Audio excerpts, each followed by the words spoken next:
When the planes are in landing formation, the pilot from plane B can see plane A at an angle of elevation of 30 degree.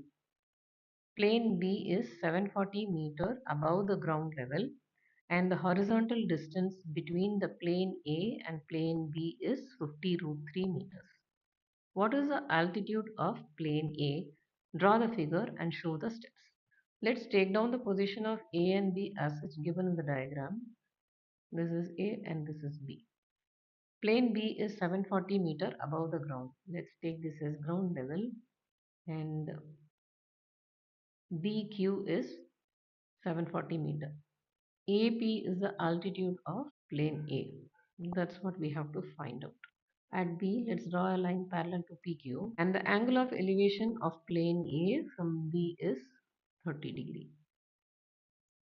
The horizontal distance between plane A and B is 50 root 3. That is, BC is 50 root 3. Since CB is parallel to PQ, CP is equal to BQ, which is equal to 740. AP is the altitude of plane A, which is AC plus CP.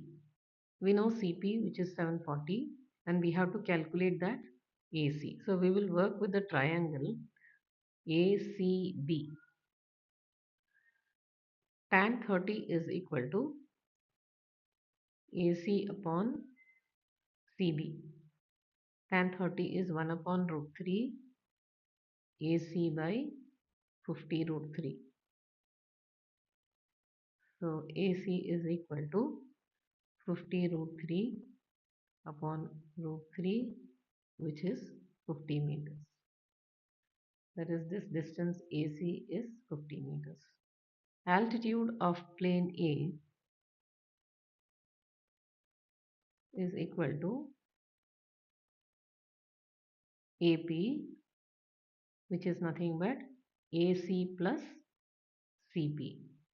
That is 50 plus 740, which is 790 meters.